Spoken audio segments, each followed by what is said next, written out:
Great news, guys. Finally, we see there's going to be an electric vehicle coming to Australia, an electric pickup truck, an electric ute. This is actually just what I'm after. Personally, I've ordered a Tesla Cybertruck, but I think they're going to be many years away from Australia. I do think they're coming, but they're going to be many years away. So what are we going to do in the meantime? Well, this is likely to be the first electric truck or electric pickup truck, electric ute in Australia, New Zealand, and Thailand. In the next year, I think it's actually going to come here. And the reason is this new report revealing right-hand drive production is beginning. Hello, my friends. Welcome to the channel. I'm Sam Evans. You're watching the Electric Viking. It's great to see you. Thank you for tuning in. And thank you for your support on Patreon, by the way. Many of you have supported us on Patreon. I really couldn't do without that. So thank you so much. And also, YouTube members, really appreciate you guys as well. If you want to be a YouTube member, you get access to some of our videos a few days in advance, and it also supports the channel as well, of course. Australia is in line to get, well, not just Australia, I should say Australia, New Zealand, possibly Japan, but more likely Thailand, because people love pickup trucks and utes in Thailand. Number one best-selling car, number one best-selling type of vehicle in Thailand, also the number one best-selling type of vehicle in Australia, possibly the UK as well. And the reason that we know this is going to happen is because, well, Geely have begun making the Radar RD6 in right-hand drive. And you don't make a car in right-hand drive if you're only going to sell it in one country, otherwise you'll just lose immense amounts of money. Clearly, Geely is a global car company, right? They sell cars in most countries around the world. And that's their plan, sell a pickup truck, which they don't really have. Well, they do. They have a Chinese one, the Radar RD6, which is pretty good. It's just been upgraded. It now has better towing. It can tow a lot more than what it could previously. I think it's about 3 tons now for the four-wheel drive version. The four-wheel drive version is significantly better than it was before in terms of its payload capacity. That's been improved now to about 1 ton as well. So Geely have plans to actually bring this electric car to numerous countries. They're making it right-hand drive, which is great. Geely announced over the weekend that it's got a name change as well. It was unveiled in China 2 years ago. It's sold for a staggeringly low price of $25,000 in China, but that's the rear-wheel drive version. The all-wheel drive version is a bit more expensive. It's around about $33,000. Still very cheap. It's only 50,000 Australian dollars. And here's what Geely said. It will be available in your market soon. That's what they've said on their global social media channels.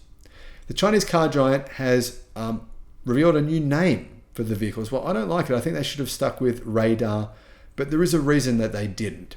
There's a Singapore company, a Thai company that sells tires called Radar in various different countries. So rather than trying to fight with this Thai company over naming rights, they've just decided, let's just change the name of the brand. On the bonnet, you can see it says Radar RD6, and the name has been changed to Ridara, or Ridara, but I think it's Ridara. It's sort of an Australian-sounding name, isn't it, Ridara? Anyway, it's been trademarked by Geely in China and in Australia. So they've trademarked this vehicle in Australia. That's a pretty damn good reason to believe it's coming here, and hopefully very soon. According to a new website for the brand, which appears to have been designed by an Australian software company, Ridara is an international pickup truck brand owned by Radar Auto. So yeah, it's just been renamed.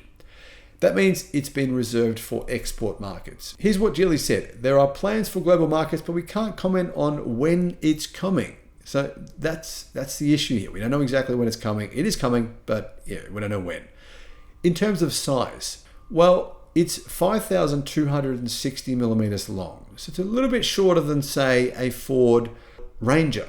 It's a little bit shorter than a Toyota Hilux. About the same size as a Nissan Navara. So the Navara, it's big enough.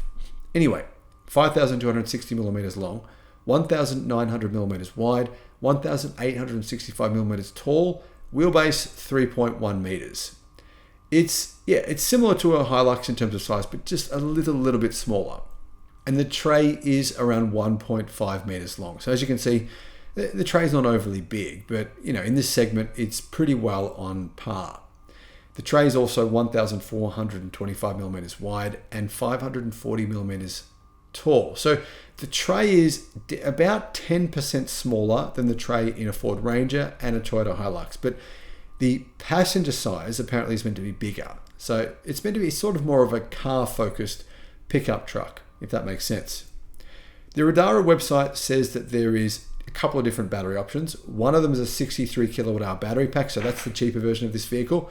The other one is an 86 kilowatt hour battery.